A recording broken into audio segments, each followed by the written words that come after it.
What's up, guys? Welcome back to the channel, and today I bring you my predictions for UFC, whatever this is. I know it's in Canada, but I don't know where, nor do I really care. Because the main event, we've got Gilbert Burns versus Mike Malott, however you want to say this.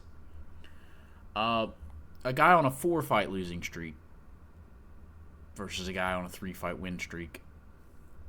Still a tough fight to call, in a way, because Mike Malott has not fought the level of guys that Gilbert Burns is at. But let's get into breaking down the card. But first, a mention from our sponsor, which is me, I guess. If you're new to the channel or just don't know about this, I do every single numbered event. So like UFC 327 for last week. I hold a competition in my Tapology group, and if you are the winner of the Tapology group, you win $100. As Pac-Man77 did this week. I still have yet to pay him for the past two other ones that he's won, so now I owe him $300. I am Berkey, so that will come in time, Pac-Man. I apologize.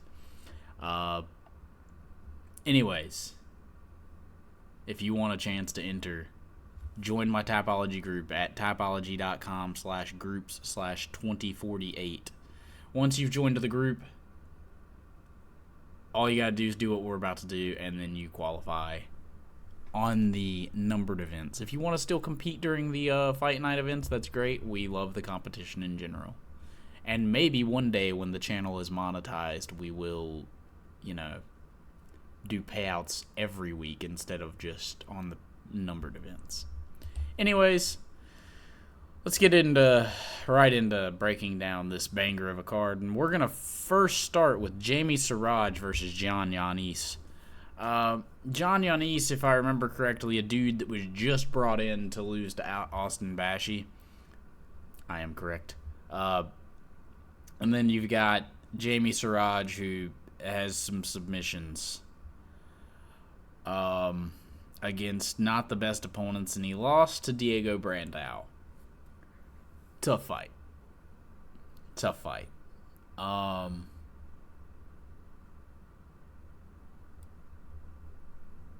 But outside of Nick Aguirre,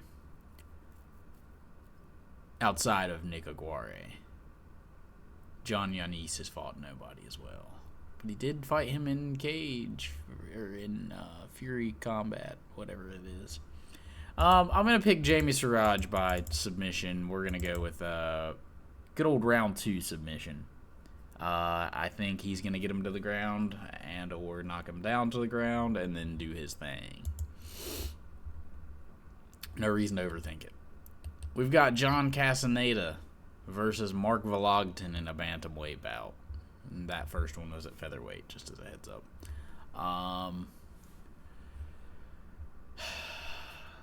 Vologtin being the favorite kind of worries me here. John Castaneda's pretty solid. He's had some split decisions. A split decision with Chris Gutierrez.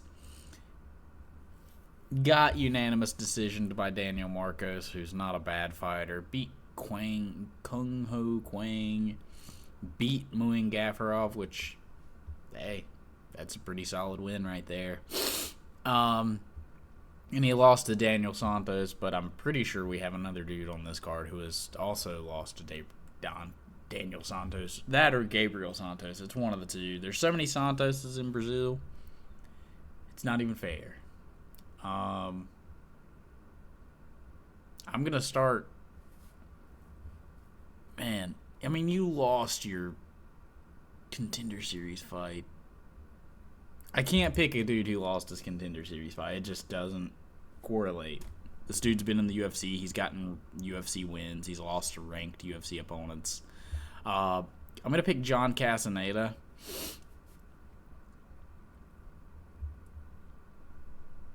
by unanimous decision.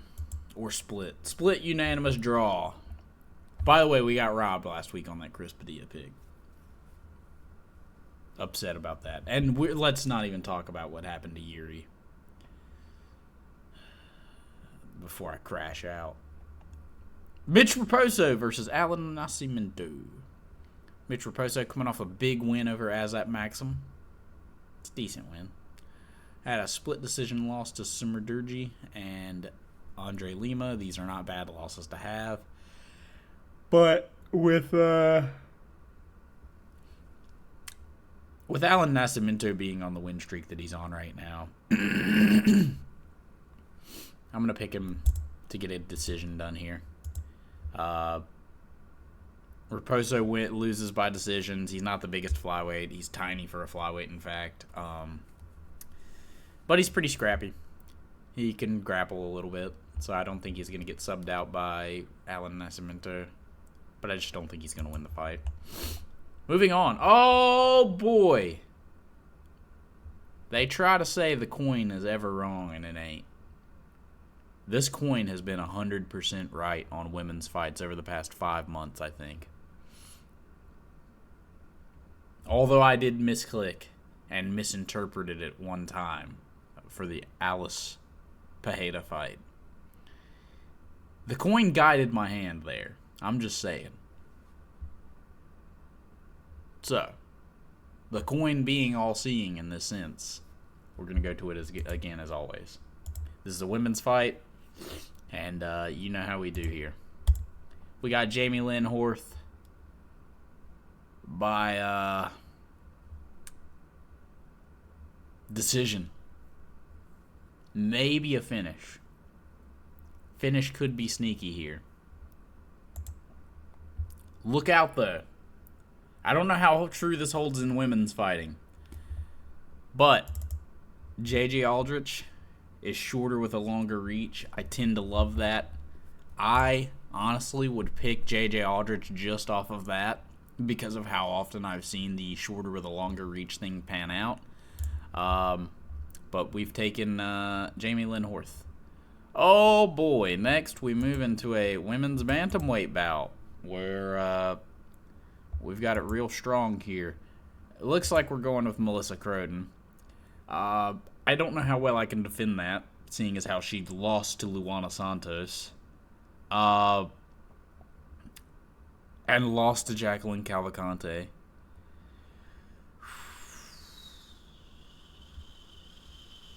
It's just like, oh my god. Well, she wins by KO, so we'll just pick KO round 1 and pray that this women's fight goes like every other women's fight here recently has. We're going to close that and move on right to the next fight of the evening. Oh, my goodness. This put a smile on my face. We got to blob off, I think. Look at the width. Look at the width of this fella. I mean, Tanner Boser. Wow. Wow. Almost 3 years away for Tanner Boser from being in the UFC last. Did pick up a win, but clearly it was an awesome win. This might be a heavyweight blob fest. Like, I can't wait to watch this one. I'm going to pick... I didn't even... We've got Tanner Boser versus Gokhan Sarcasm. It's funny how they spelled Gohan wrong. Or Goku. They really screw this up every time. But at least they spelled sarcasm like somewhat close. They just forgot the S. I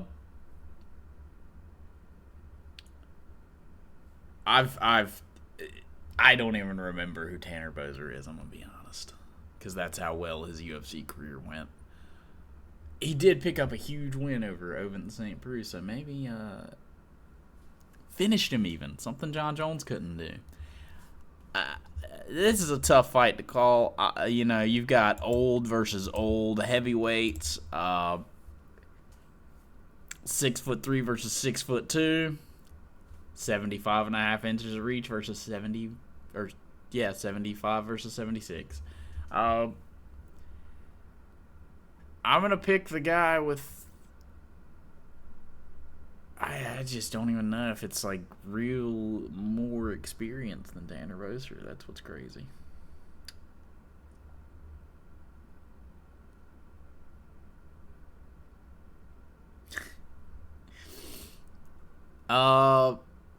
Whatever, man. I'm picking Sarcasm to win by KO. I probably should pick decision.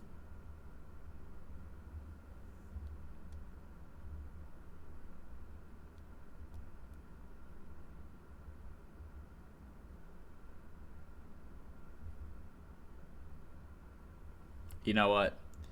Ion Kutelava landed the ground and pound shots to finish him off. I think we're gonna land the shot on the feet. I know nothing about Gokhan Sarcasm, so I mean, that it's just what it is. Moving on to the next. Oh God, in heaven, what is this?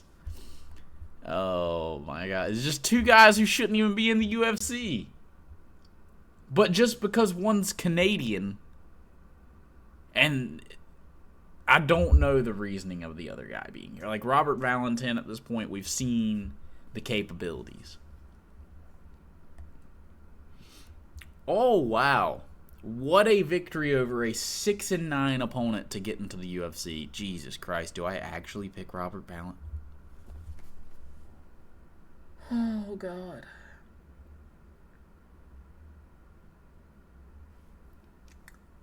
Guys, I'm puzzled. Robert Valentin is the younger and more experienced fighter, and I just think that he's gonna pull off the submission victory here. I mean, I do feel like we could get a finish from LeBlanc, but maybe Valentin's finally here.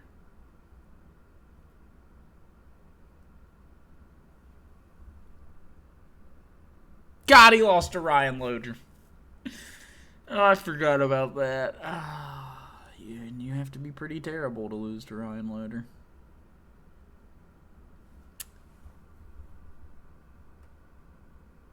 Torres Finney. Oh, God.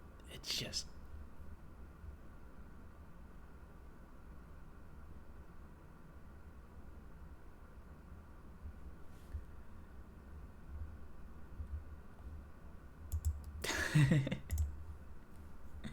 I have to do it at this point. All right, whatever. The favorite wins.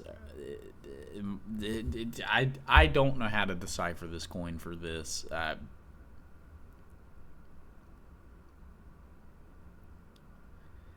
It's either left side or favorite, and I don't know which to choose.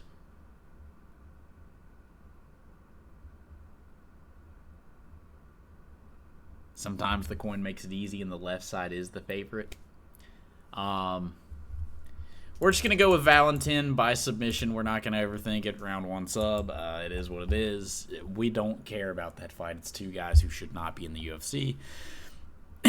Speaking of guys who shouldn't be in the UFC, just kidding. Dennis Bazookia has a win in the UFC, at least. And he's had to fight some pretty tough opponents.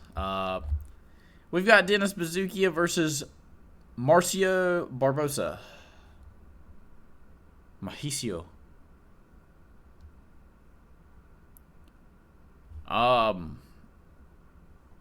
Mauricio coming off of a huge Contender Series victory.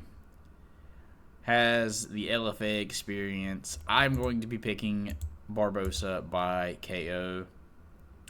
I think he's going to land the straight right to hammer fists. Yeah, that's exactly what I think he's going to do. Now, if I remember correctly, Marcio Barbosa was a monster on Contender Series. I haven't rewatched anything for this. I haven't had the motivation since the Yuri fight, nor thinking about the Canada card that is terrible. Anyways, I've got Barbosa by KO round 1. Next, we move to Thiago Moises versus Gage Young.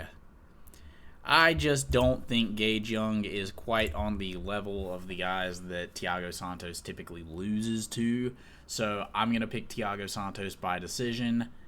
This very well could backfire because sometimes Thiago Santos comes out, looks decent, and then just loses not long after. Let me clear the old nose out, fellas.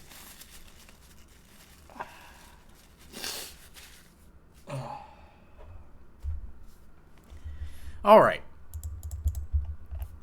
Oh, we had one more women's fight. Would you look at that? We've got. Let me break it down first. We've got Karine Silva versus Jazdavicius. Jazudavicius, however you want to say it. Let's get right into the coin. We've got a Jazdavicius win. I do think this could be close. But if you're losing to Macy Barber and Viviane Araújo, who did she just lose to? Manon Fiorot? I mean, this is a close fight.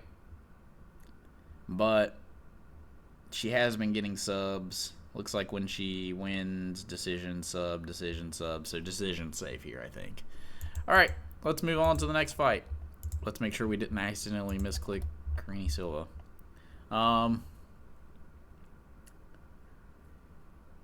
Mandel Nalo versus Jai Herbert.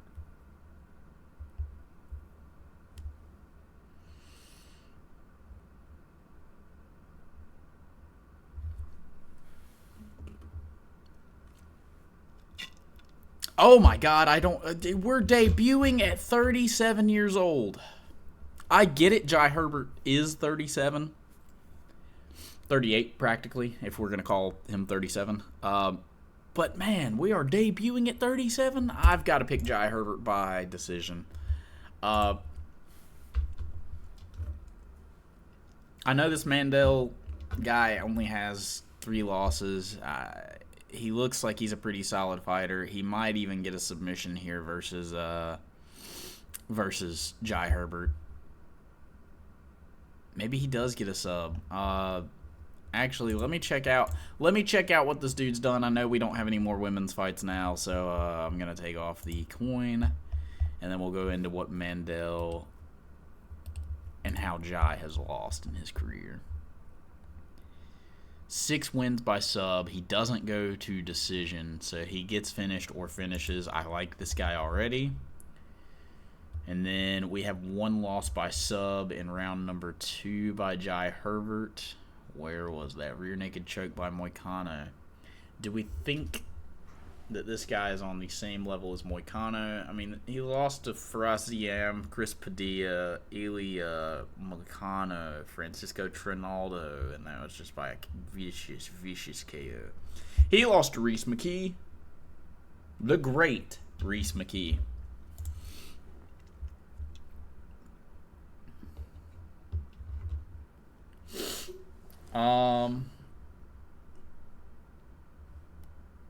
Adam Piccolotti in Bellator.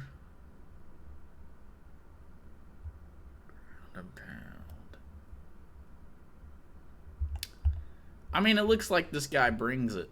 Honestly, it looks like he really comes to fight. But he went 4-3 in Bellator.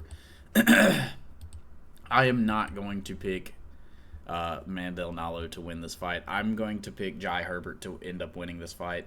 I think the experience is going to play a big role. I do think that since Mandel was a guy who lost pretty consistently in Bellator, that he's not going to pan out too well. He is 37 years old making his debut. Next, we move into the co-main event of Kyler Phillips versus Charles Jourdain. Kyler Phillips is going to be a problem early for Charles Jourdain, but if he can survive, I do see Charles Jourdain picking up the pace, 2nd and 3rd rounds, and ending up getting a finish. I'm going to pick Charles Jourdain to get a submission in round number 2, late round 2, or round 3. Moving on. I just think that the striking of Kyler Phillips early is explosive, fast, aggressive. he just runs out of gas pretty quickly, and it's a noticeable thing at this point. Like, I don't know if it's something he can even work on. Like, I really don't. So I'm going to be picking Charles Jourdain to win by submission because I think Charles Jourdain survives that early game. I think his striking defense is pretty good. It's not the best in the world, but it's not bad at all, and his striking offense is great. Like, I love both these guys.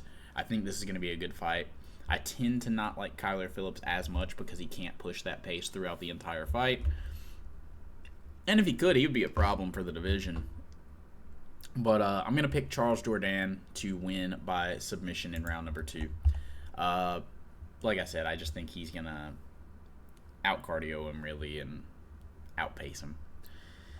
Next, we move to the main event of the evening, and I still am struggling to figure out what I am going to pick because I really don't think Mike Malott is on the level of these guys that Gilbert Burns has been losing to. But at the same time, Gilbert Burns just gets hit one shot, like hard shot, and it doesn't even matter if it's clean on the chin. It can be up on top of the head. It can be anywhere. And Gilbert just kind of Anthony Smith turtles up. It definitely depends on what Gilbert Burns we're getting. If he comes out immediately pressing to grapple, I do think he can get this fight over with. I think he can beat Mike Malott. But I just don't know. We saw Moicano get a big win. Maybe since the Show Me the Money podcast hasn't had them really on it too much. I do think maybe they're focusing. I'm going to take the big risk here, take the moderate underdog. I probably am going to be wrong, but I'm going to pick Gilbert Burns by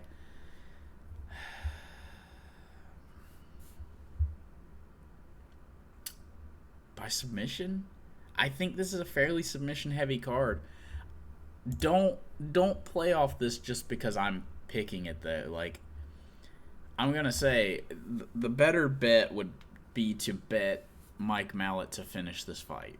I'm just going to be honest. I think that's the higher chance outcome, but I just believe Gilbert Burns, if he really presses hard, goes for the submission, like goes for takedowns, tries to get the submission here, I think he can get it done.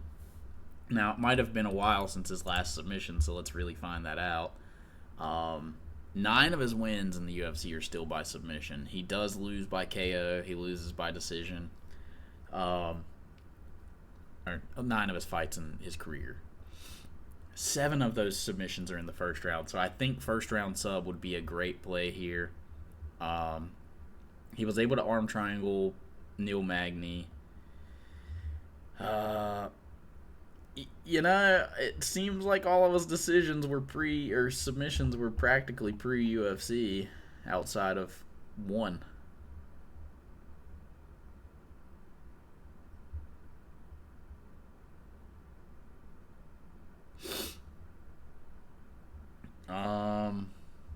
Oh, there's one for Mike Davis. He was able to sub Mike Davis, which is a pretty good, and Gleison Tebow. It's just he's been so enamored in striking lately. I don't know how well. You know what? I'm flipping the pick. We're going with Mike Malott by KO in round number 1. It's either sub for Gilbert Burns round 1 or Mike Malott by finish, or by KO, I mean. So let's go back through my picks real quick, guys, and I will tell you kind of confidence levels. Mike Malott, I have like a 70% confidence level in. I do think he can get submitted by Gilbert Burns. I do think that 30% chance is pretty live, though.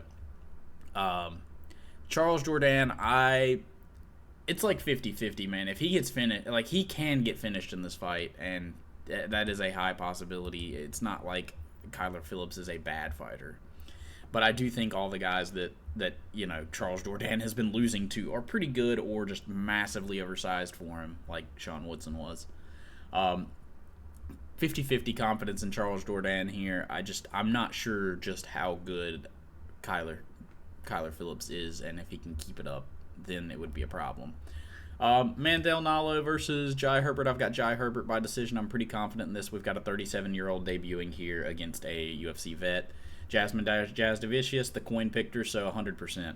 Thiago Moises, not confident at all. Don't pick him. like with confidence. Don't lay money on him. Marcio Barbosa, I'm pretty confident in. I would say like 60% confidence level because it is his debut and he is against a UFC vet. I do worry about this debut because it's against a UFC vet and he's a Contender Series guy, but he also had performed in LFA pretty well, which gives me confidence. LFA guys tend to perform pretty well in the UFC when they performed well in LFA. So I've got like a 70% confidence level there, maybe 80. Robert Valentin, don't trust it. Gokhan Sarcasm, don't know him, so I don't trust it. 100% on this and the next one because the coin picked them. Alan Nascimento, I've got like a 69% confidence level in. John Castaneda, I think this is a lock. And then Jamie Siraj versus John Giannis, barely know the guys, so meh. Anyways, these are my picks, guys. This is exactly what you do to enter the competition. Like, comment, subscribe. Have a great rest of your day, and enjoy the fights.